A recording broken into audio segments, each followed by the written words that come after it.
mystical land of Meridian, the week of the full moon. Devotees of Nuffle from several surrounding states gathered to perform an ancient ritual. Tales were whispered of a cup made of emerald, its holder granted immortality and power beyond mortal imagination. Sorry about that. The Emerald Cup was held in Meridian, Idaho, near Boise the last weekend of March 2024.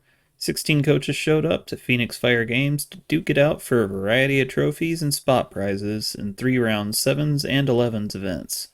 I'd like to start with thanking the TO Biff for hosting a tournament where everyone had a great time and the scheduling went off without a hitch.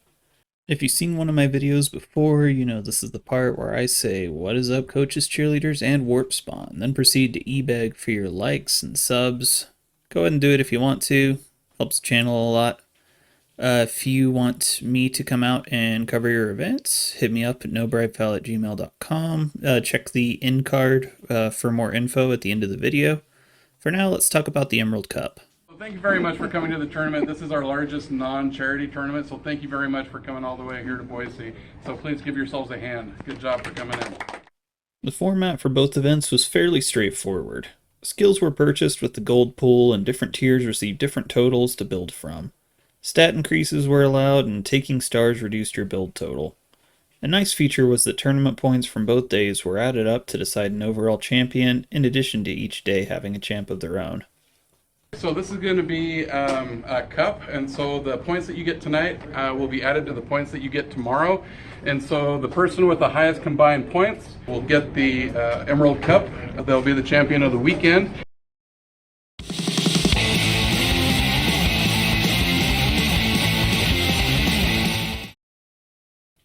The Sevens event took place on Friday night. A random skill was rolled to add to a player each drive, which added some strategy. But after you place the ball, get your kicker, determine who your kicker is. Before you do that, you will then roll a die. Each of you have been given a D7. You will roll the D7, consult the offense and defense table to see which skill you can put on one of your guys. The team spread for Sevens was diverse, allowing 2 each of Amazons, Wood Elves, Dark Elves, and Snotlings, and 1 each of Vampire, Old World Alliance, Black Orc, Elven Union, Skaven, Khorne, Underworld, and Ogre. With a healthy spread of Dash teams, the top tables in the final rounds were Elven Union versus Underworld, OWA versus Wood Elves, Amazon versus Vamps, and Black Orcs versus Ogres. Let's look at the results. So to start off with, we have best passing. Congratulations, Nathan. Yeah, 9 completions. Best defense goes to our own Rob. Best offense is Kyle, yes. All right, so second place, Brian. Hey! Legendary runner-up, Emerald Cup Sevens, secondary champion Brian Hopkins. What were you running today? Old World Alliance. Nice. What'd you take skill-wise? It's pretty nice in these events because you get to buy skills as part of the loadout. So I had a Mighty Blows Troll Slayer, Guard on the Dwarf Blitzer, a Tackle Human Blitzer, Block on the Human Catcher. Then I also had a Wrestle Human Lineman and a Pro Human Lineman. Cool. As far as Sevens go, how do you approach it differently from 11s? Sevens is not one of everybody's favorite events because you lose your line of scrimmage hits. And a lot of people don't like playing when you get just a 4-man cage for free, basically. I enjoy it because it's a shorter game, a quicker game. Keeping the ball safe is a little bit easier, so you're just trying to keep your cage active and being able to roll the cage with your skills. So this event's nice because you can buy skills as part of the package, which makes it a little more fun. Sevens with only 1 skill or a couple skills can be kind of repetitive and bland, but these kind of events are kind of nice because of the extra skills. Yeah, well, it's nice to see something that isn't Skaven, like hanging out near the tops, so Yeah. It's always refreshing. If there were new people who wanted to come to Blood Bowl tournaments, what advice do you have for them? Go to as many as you can. The community's great. The only way you're going to learn is to play more games. Best way to do that is to go to as many tournaments as possible. So check the NAP website, get in your local Discord, Facebook groups, anything that you can to get yourself out there and go have fun. The community is great. I've yet to have a bad experience at any tournaments. So. Yeah, I agree. Well, thanks for the words. Yeah, thanks, Steve. And with an impressive 193 points, and these, remember, all your points will transfer to tomorrow. You add your points, and you're going to be getting, hopefully, the Emerald Cup. Shay!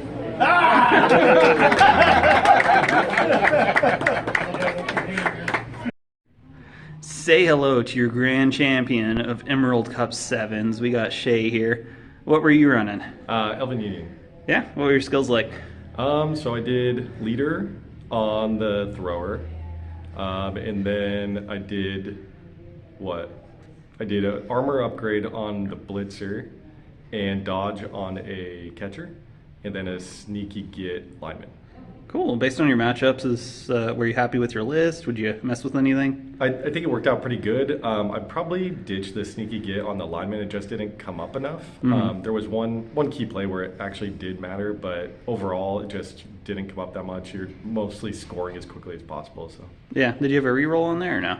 No, the only reroll was from the leader. Yeah. That's very sevens of you. Yeah.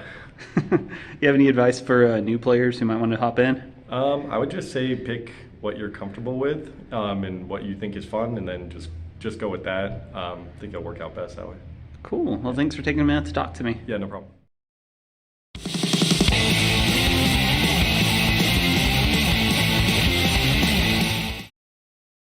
With Friday past, 11s was upon the coaches who showed up that morning ready to throw down with absolutely zero hangovers. Team spread was a bit less diverse than 7s, but by no means any less dashy. 4 Dark Elves, 2 Old World Alliance, Snotlings, and Khorne, and 1 each of Amazon, Orc, Wood Elf, and Elven Union clashed. This is easily the highest percent of dash I've seen this year at an event. The top tables of the final round saw Elven Union versus Orc, Dark Elves versus Amazon, Wood Elves versus Khorne, and Snotlings versus Old World Alliance. All right, so let's go ahead and start with the best passing. Mason, did you get a All little right, trophy? with 6 completions, Braden.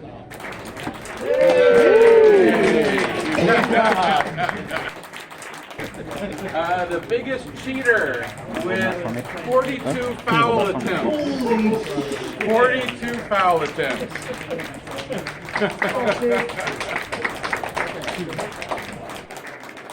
All right, our most brutal is Brian.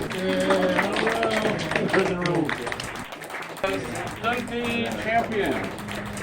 Since we have 2 stunties, Terrell. All right, fan favorite. This one was really close. There was 1 vote that separated fan favorites. Ooh, cool. And fan favorite goes to Kyle. All right, second place. And this pains me to no end. Why do you love that? Sebastian. Yeah. This random stranger happened to get second. You want to introduce yourself? Sebastian Goddamn Rodriguez. Okay. Is it a legal name? Actually, Yes. I'm not gonna ask that. That's fine. What were you running today? Playing Dark Elves. Cool. What does Bloodbowl mean to you? Yes. Sorry, Wood Elves. But I was playing 2 War Dancers, one with Wrestle. Mhm. Sorry, no, Tackle, and then the other one with Frenzy. Okay. With your matchups, would you have changed anything if you knew what they would be? No, my last game, I got 4 touchdowns on the first half. So, how are elves winning if they're super nerfed and this edition is terrible for them? I just believe in my dice, to be honest. I honestly do. Anytime I play like any kind of team, I just go ahead and just make the dodges, make the rolls, don't overthink it, and have fun. Yeah. That's what I do. Cool. If there was a new player thinking about coming to tournaments and felt intimidated or something, what would you say to him? It's not the last game, and you're not going to win every game. Hey, Greg, come here. This is my buddy. Hey, everybody. He plays Dark Elves all the time, Yep. and just waiting for him to make a new team. Trying to get my name on the board, be a big winner. So a lot of people strive for that, but I'm here to have fun. Yeah. And I like to play like a really, really tight game. And so I called out my opponents on a multiple rules. And so if you get that down, you're good. So he likes to waste the clock. Stalling. Legal stalling. It's an effective tactic. He's a runner-up. I mean, yeah. All right. Well, thank you. Bloodbowl 101. And our 11th champion is Shay. Nice. Good job, Shay. So, over the last 2 days, you guys have played really hard, but man, you guys ran into a buzzsaw. Shay ended up with 389 combined points. The next two were 308 and they were tied. And that was actually Seb and Rob were tied for second. So good job, Shay. You are our Emerald champion. We've got Shay again, your number one Emerald Cup 11s champion and overall champion for the weekend. What were you running for 11s? Union again. Nice. What'd you do different this time? Pretty much all the same. Bunch of blodgers, sneaky kid, dirty player, another leader, about the same. Okay, cool. Anything different you do for 11s? Are you happy with it? Pretty happy with it. I rolled a lot of good dodges, didn't roll a lot of ones, so that was basically it. So you think, would you say that rolling good dice helps in Blood Bowl? Helps a lot. Yeah, Okay. that's my advice. It's a controversial opinion, but that's good. Yeah.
What is up, coaches, cheerleaders, and warp spawn? Just landed in Boise. That's my first time coming through the airport. Airport's really oddly small. Ready to play some Snotlings this weekend, man. I'm sure I'll break down my list, but it's gonna be crazy. We'll find out. And find out we would indeed. I landed late on Thursday and stayed with Bill, who's an awesome guy, but unfortunately ended up not being able to play in the event. Let's look at my sevens list. It's close to what I played in Vegas, but ended up not performing nearly as well as then. The Pro Troll did probably the most work on this team, and I like that choice. Big plays seem to rely on dice rolls, and something going wrong means something went very, very wrong. So that was kind of sort of the theme of sevens. I'm not going to blame the dice entirely, but trolls kept disappearing and things of that nature, where it just made it really hard to have the tools to come back from. I had one goal with my 11s list, and that was to get as many fouls as possible. My baseline was 10 a game, as I figured that was more than any other sane person would be going for, and locked me in for biggest cheater. I'd say it did the job overall. My biggest concern was keeping opposing pieces on the ground to foul, and I used the block trolls, bombs, and diving tackles to help make that happen. Periodically, I would remove a piece from the board that I fouled and not get my second foul on it, so that was a little bit of an issue. So I started taking some negative fouls, which helped out a little bit. The Black Gobbo gave me a lot of extra fouls and served as a good backup option with stabs or bombs.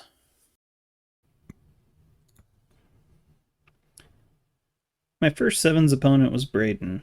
He'd gotten third at Rocky Mountain Rampage last year, and I was excited to get to play him.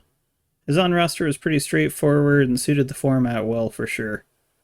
The Sun decided early on to screw up my passing, which was fantastic. He received, I managed to knock the ball loose, but he was able to pull off some Wonder Woman shenanigans and score early. I was able to tie it up by carving out a path through his 4 remaining pieces with my stilties and making a billion dodges, and it ended up being a draw. Round 2, I got to play Seb, who's such a fun opponent and person to be around in general. His Wood Elves managed to suck me into a cluster that I was easily on the losing side of. He secured the ball at the tail end of the first half and ran it in for the score. A timeout kickoff result put me on a timer for the second half. The Fungus Flinga did not cooperate, and we ended up in an inconsequential side cage with my diving tackle throwing a wrench into the elf shenanigans at least. I ended up losing this one. Finally, for sevens, I played Mike Skaven. He's another player I've seen at events and knew would be a good match. Notably, he got a second tackle for his bonus skill, which put some pressure on my entire game plan. The ball landed on the Skaven front line, and there was a giant kerfuffle, slurry of snotlings and rats going at it. Several KOs, including my Stilty, sadly. In the process, the ball was knocked loose and landed in the hands of a snotling who ran it in for a quick touchdown. We had to consult the rules for some things, which ate up a little bit of time here. The rats did what they do best, and a handoff and other rat shenanigans resulted in a really quick score back. At the half, there was a side cage with the rats holding the ball. It got pushed up. Time was about to be called, and since we had spent some time looking at the rules, I went ahead and just said, just roll for the touchdown, essentially, to dodge out and everything, and he got it, so he got the win for that one. My 11's performance went about what I expected it would, maybe a little more on the killy side in terms of me than I would have guessed, but my baseline going in was 10 fouls a game. I ended up going 14, 18, then 10. My first game was against Brett. We've seen each other at events, and we played at LVO and played the world's most boring game between Tomb Kings and Dwarves. And this one, of course, had to be its own kind of spectacle. This was actually the first time I ever got pitch cleared. So it was Corn versus Snots. Corn versus Snots happened. Yeah, I'm pretty sure one of my trolls went away early, and that was like a big factor here. Next round, I went up against Brian. He was playing Old World. Really good list. It was one of those packets where Old World gets like a bunch of skills, so you can just kind of turn them into whatever. Really solid list. Brian's a super solid player. If I remember correctly, this is the first time we've actually gotten to play each other. Just look at my casualty box here, and you'll kind of get most of the story. Yeah, but I did manage to get 18 fouls this game. So, yeah, we did what we were supposed to. Lastly, I was playing against Mason. He was also playing Old World. Pretty similar list. I think the big thing that hurt this time, I lost like a couple screeners, and he came after Black Gobbo aggressively. So Black Gobbo went away on turn 4, and that's why I only got 10 fouls this game. But beyond that, it just kind of started to go downhill. I think I lost another troll too, but again, look at this casualty box. It kind of tells you the story. One reason I was taking as many casualties as I did was because I was prioritizing doing my fouls early in the turns. I just wanted to get it done. And especially, I built the entire list to be top heavy. Like the front half is where I would get my things, and whatever survived, survived. I rolled the minimum on Riotous Rookies a couple times. That didn't really do me any favors. But I think by the point that you would be relying on getting like 2 extra snotlings or something, you're probably stretching a bit thin to begin with. But the list did entirely what I wanted it to do. From a conventional standpoint, you could say it was terrible. From a getting 42 fouls in a 3-round tournament standpoint, it did amazing. So I'm proud of it. My takeaways from the events are, if you're going to play something weird, really learn the special rules. I had to reference the rules more times than I liked for me and my opponents because of weird interactions and making sure things were in the right order, that kind of stuff. Going for specialist trophies is a fun challenge in its own right. I really enjoyed it. I might be doing more of that in the future. We'll see. Because a consequence of that, though, anyone who did not fight me had 0 chance of getting most casualties, so it kind of warped the format. Also, your turns go a lot faster when you have no players on board. It is time to talk about the food. I'm going to highlight 2 things in particular from this trip. One of them was the Einstein Bros Bagels store in the airport. I got a spicy chicken sandwich. Like, it was a decent price, so that's kind of what drew me in.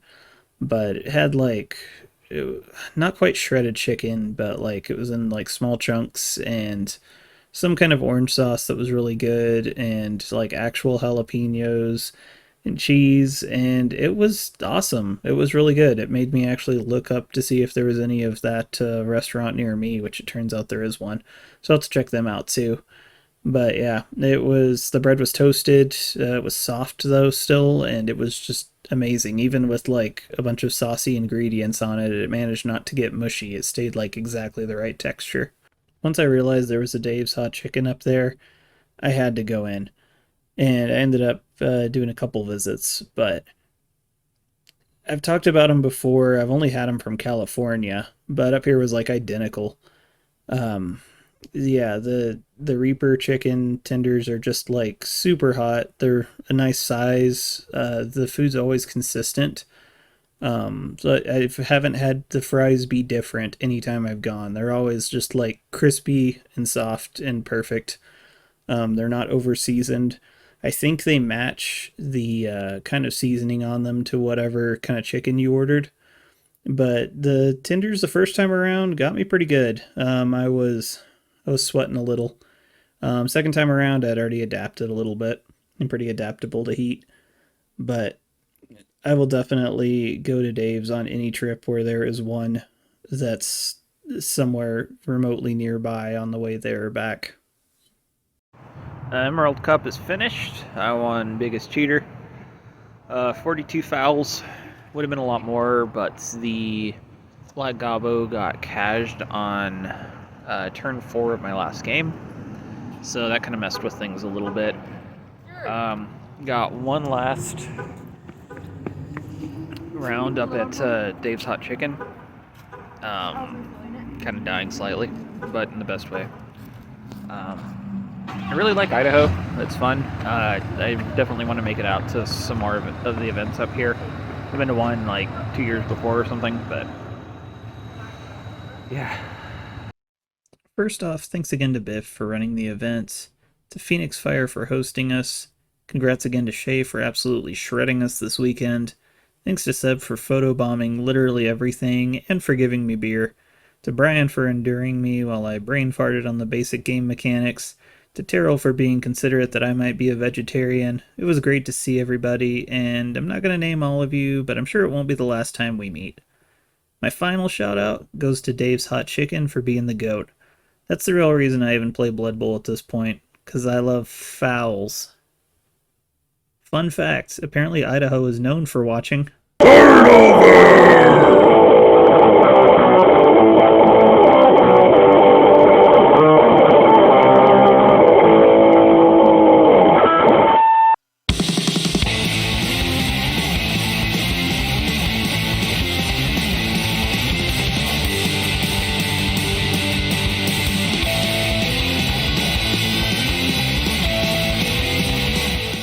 $30 seconds, right? Yeah.